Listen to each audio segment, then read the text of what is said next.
It is so important to free our minds right now. For the first time in 2,000 years, humanity can actually overcome the situation we're stuck in here on Earth. Meaning, we'll no longer be an enslaved, captured race serving the dark interests of a select few. We have now, more than ever, the power to toss these bothersome forces that have been degrading our collective consciousness for millennia. We have the power to toss them back into the void of deep space right now.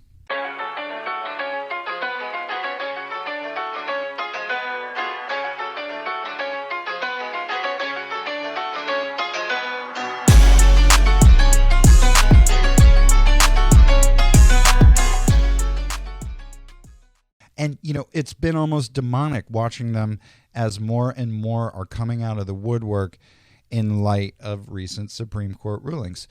I'm not really tuned in to this faction of humanity that's sort of still psychologically captured. I'm going through a process where I'm detaching now more as a matter of process, right? So I'm sort of losing touch with their collective numbers.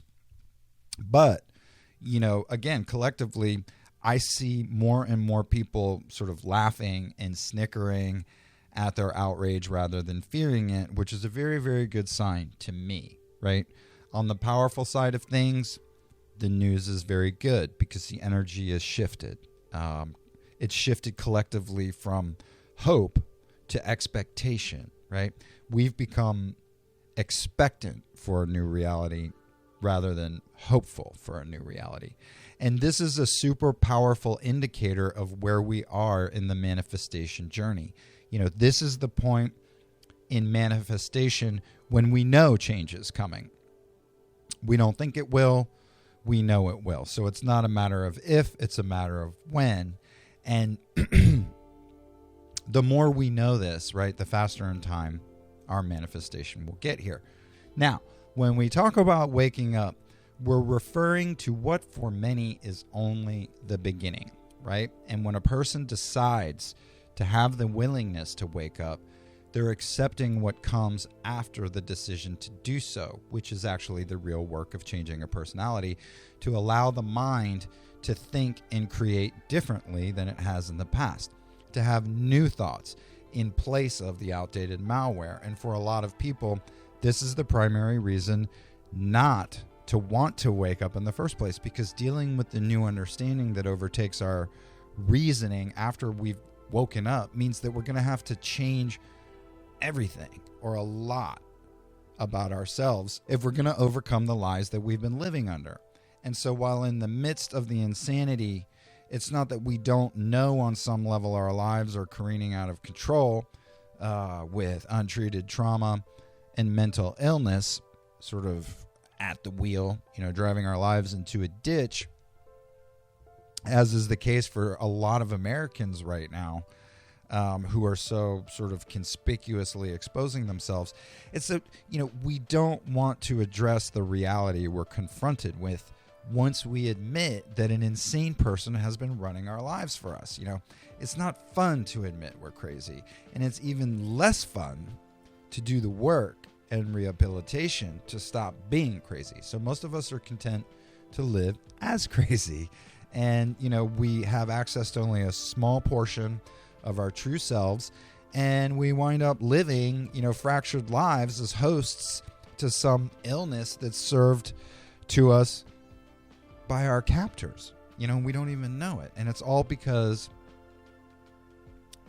we don't have the willingness to change, and I think more people would have more willingness if there was more love available. But that's another subject for another time. I will say those who are least willing to change are the ones who need love the most, right? The fully captured host to the cognitive dissonance they've become, however, leaves them incapable of receiving love and understanding love, even if they should receive it, right? And this is perhaps the cruelest injustice of all, because it's taking away or temporarily taken away the individual's ability to heal themselves, right?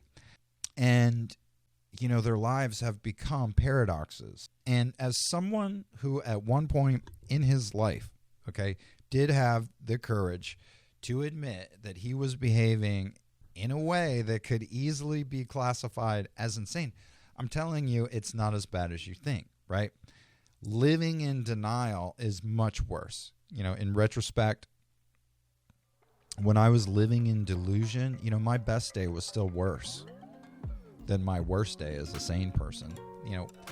If I think about the lives of sort of the ruling class, or basically any high profile person that can be seen on TV, these people are nuts. They're hiding behind lies. They're perpetuating a false narrative. They're gaslighting normal people into a state of paranoia and self-doubt. Their karma, the karma these people are generating for themselves, has to be unimaginably bad.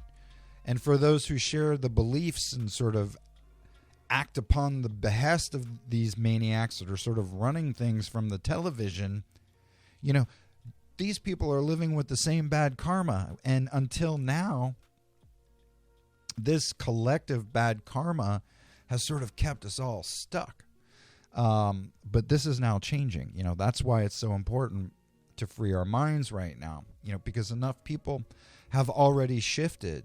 The projection tactics that have been used for so long to convince us that we're crazy, they don't work anymore, because a requisite number of souls have realized their true potential, and the deranged personalities aren't really even able to sort of go out in public anymore, much less tell us how we should be living our lives, And, their lies have caught up to them. Their grisly behavior is being witnessed and cataloged and sort of poked and jeered at. And they're being judged, for what they've done. And we have to know this, that the reason our nation has become insane is because it's being controlled by insane people who are peddling an insane agenda. And as more and more of us, reclaim the power of our own mind, as more and more of us free our minds, these people aren't sleeping very well at night. So being in denial is much more terrible, than going through the reality of fixing, the insanity within us. So as more and more of the sort of growing multitude of infinite spiritual beings is taking over reality, the worse and worse sort of evil dark souls are sleeping at night. And, as in an act of compassion, we can all sort of allow ourselves to understand what it must be like to know that your unequivocally evil soul is about to be permanently recycled. And for people who pray to a God of fear, this has to be sort of the greatest terror of them all.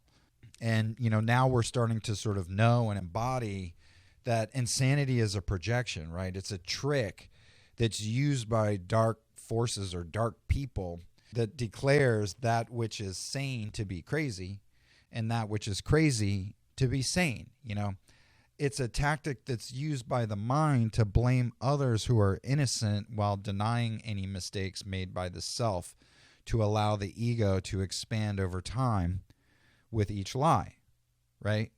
We give more power to the source of the lies in the first place when we do this, the ego, right? And for these unfortunate people, they don't realize that their egos are lying to them to preserve the ego, to preserve it. And they accept the lies of the ego or even someone else's ego projections as their own, right? And they accept this reality to avoid actually making the effort to create real change. And, this is why for someone who's stuck in victim mentality, right, we're either a villain or a savior to them, to the degree to which we're willing to sort of satisfy the wants of their ego. meaning that we either do what they want over and over and over, even if we see a destructive pattern, or else, right? If we mention the words responsibility or personal responsibility, obligation to others, endurance, perseverance, these people will, or the egos of these people will become so fully aligned against you so fast that it will make your head spin, right?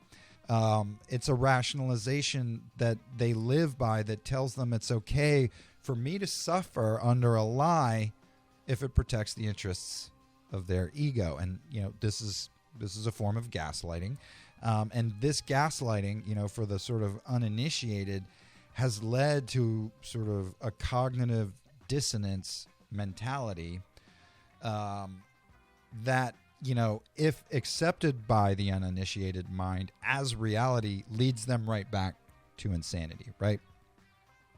And this is a way to make people crazy, and that's why it's called crazy-making behavior. The dark ones are literally making crazies out of people who have not regained sovereignty over their minds, which is why it's so important, again, to free our minds right now, because right now, more than ever, our thoughts are creating reality. Now, the good news is that good is way stronger than evil, right? Our collective wellness and love have innate power, okay? Evil can only exist if others suffer. Evil has no inherent power, but relies on some other source or some other host, like, for instance, an enslaved race of humans to exist in the first place and perpetuate. So the chronic stupidity, the evil decisions, the gluttonous immorality and self-gratification of the human race have actually forever compromised all the ingredients in the life-sustaining energy that's derived by evil on planet Earth, okay?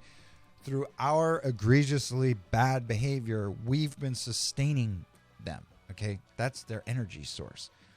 And as more and more people sort of renounce their evil, self-contradicting, and delusional ways, the less vibratory, dark energy of suffering evil has to survive on. And that's what's happening, okay? This is what's happening right now. Good, it hasn't necessarily gained the majority in the number of people. It doesn't need to have the majority in order to make the shift, right? Because good is powerful. Evil relies on suffering to have any energy whatsoever. Even though we might physically be in the minority, we are winning. In fact, I think we've already won at this point. Long story short, if you believe sort of what's being peddled out there as the truth, and you just sort of take it down, hook, line, and sinker, it will make you crazy. And this has become egregiously obvious at this point. It's become laughable what they're doing on television to sort of show people how hypocritical people have become, how self-contradictory people have become. So, whether it's aliens or God or Q or source or whatever, we're being instructed to go within and to take responsibility for what's not working inside of each of us as individuals right now.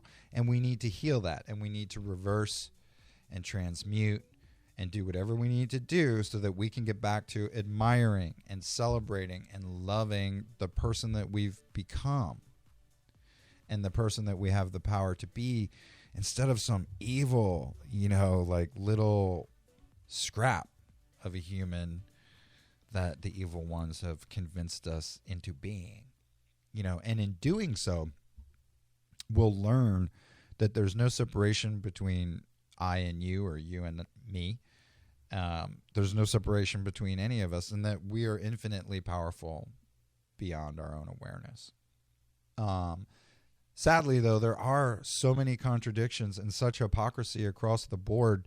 We do have to, for a minute, imagine what it would feel like to believe all of this crap. To believe everything that's out there, to have no discernment whatsoever, to be a complete product of the system. If that's you, you're so fucked right now because you have become the contradiction and you've become the hypocrite. And that's what we're seeing. This process has, among other things, it's revealed the hypocrites. We see them everywhere, wearing their masks alone in their vehicles, exposing themselves on social media, espousing contradictory and hypocritical thoughts, parroting the narrative of their indoctrination, convinced, that everyone else is as convinced as they are by the lies, and it's a bubble that's getting smaller and smaller every day. For a few months there, it was touch and go, right? But now, it's become blatantly obvious. And it's actually getting kind of fun to watch at this point. Seeing insanity try to explain itself can actually be really hilarious. So that's all I've got for now. Thanks for sticking around, and we will see you next time.